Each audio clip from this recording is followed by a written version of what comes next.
I'm Andrew Cephas, the Public Information Officer for the Prince George's County Department of Corrections.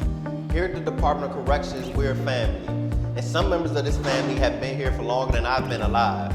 We're taking time to recognize many of these individuals by sitting down to do milestone interviews. I hope you enjoy this new interview series.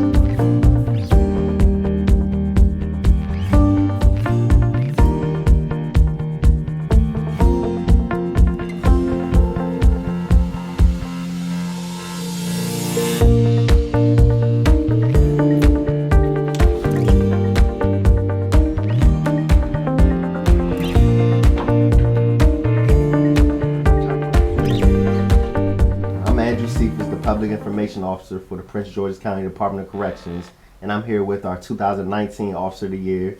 I'm Lieutenant Larry Brunson. So we're actually here for a milestone interview because you've been with the department for a long time, as well as your Officer of the Year interview. So thank you for sitting down with me. Thank you. And I know we're in a new time now where it's a pandemic, everybody's supposed to wear a mask, social distancing. So I do want to say for the record that we are 6 feet apart right now, so that's why we are not wearing our masks. So to start things off, what was your reaction to being named the Officer of the Year? I was happy, but I also was surprised. Why were you surprised? Because being with the department for 22 years, and all of a sudden they just come up and say, "Hey, you're the Officer of the Year." So I was like, wow. So a little bit about yourself. Where are you from?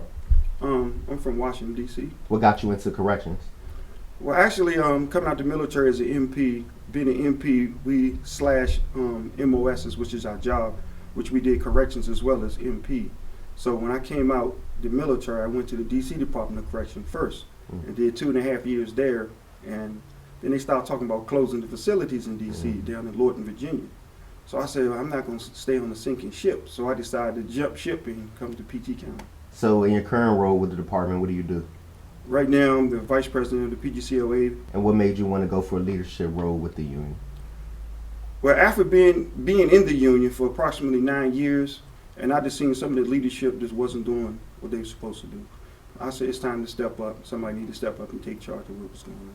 What are some of the difficulties you've seen in your current role as Vice President of the union? The difficult roles is when I feel like an officer or civilian, they does something and we can't help them. And it's like, I'm here to help them. I'm here to do everything I can, but someone just can't be helped. What do you enjoy most about being Vice President of the union? Being Vice President, I enjoy is learning everything that the President knows, first of all. And then the camaraderie of the membership, as well as the sworn, as well as the civilians. Like we just did the Appreciation Week, and we seen everybody come together, everybody smile. We get phone calls, people telling us how well we did and how much they like it and can we do it again, and things of that nature. And another thing I like doing is helping the officers as well as the civilian employees. So have you had anybody help mentor you? Yes, I had 2 people. The first person I had when I first started here at the Department of Correction was Master Corporal Freeman. I worked in the housing units with her. She told me, one thing you need to do is keep your head in that PMP. Even if you have to go to internal affairs or anything, the first question they ask, do you know it's your responsibility to know your PMP? So I know you mentioned Master Corporal Freeman as one of your mentors when you got to the department. Do you have a second? Yes. Master Sergeant Eric Hall, when I got on ERT, he was the ERT leader, and he told me everything. He said, make sure you follow the PMP. And I listened to him. I followed all his examples, and I never been in trouble as far as being on ERT. Never had to go to internal affairs unless I'm a witness. So things that he taught me, it pays off. Okay.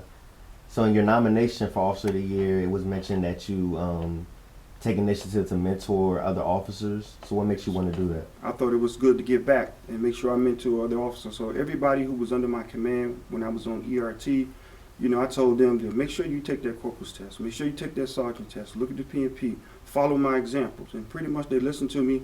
You got a lot of them sergeants now, a lot of them work in internal affairs, a lot of them home detention, community service, so they're doing good. I even have one in training right now. So, okay. And they always come back to me and say, man, I'm glad you gave me that advice. Has working with the Prince George's Department of Corrections been what you expected?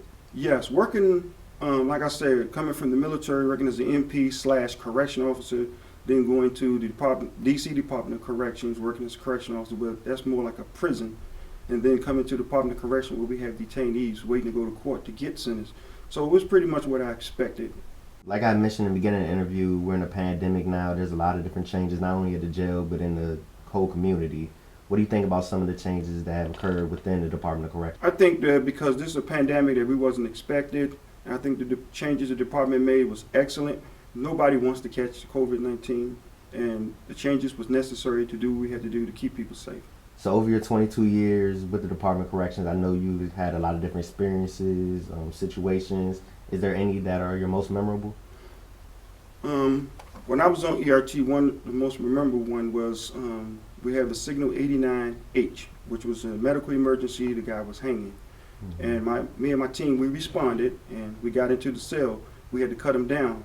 Then we had to perform CPR. And we brought that detainee, back to life until the EMS got there, and we saved his life.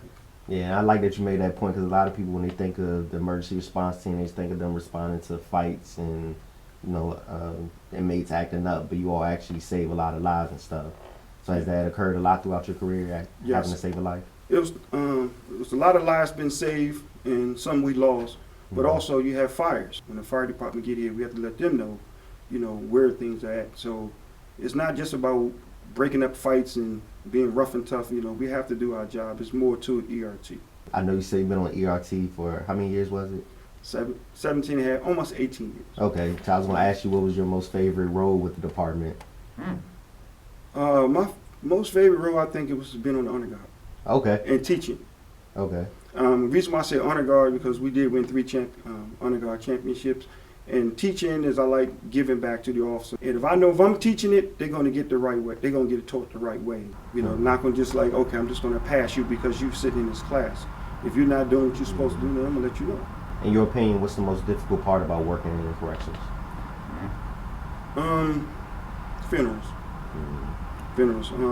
We lost a lot of co-workers, a lot of ex-ERT members, people who I worked side by side, broke bread with, went to the Washington football team games with, just personal friends of mine. And we lost them, due to various reasons.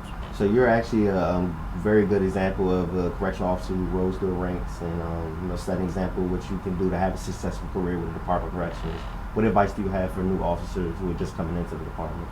I would tell a new officer to, first of all, when you come through the academy, you're taught out the P&P. I tell them to keep their head in the P&P. Take something good from everybody and use that. Okay.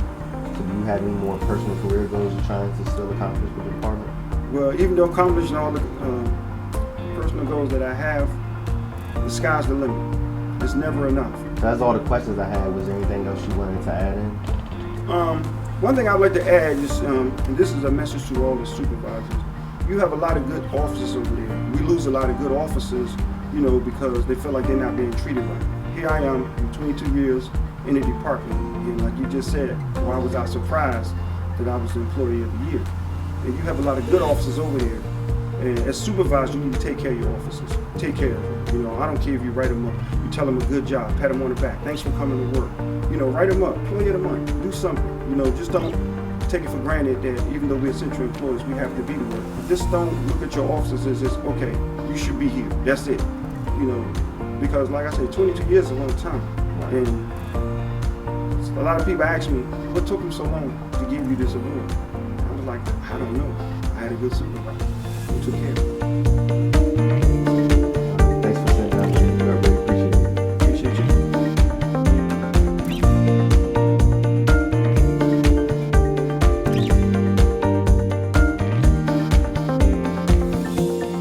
I had a good supervisor.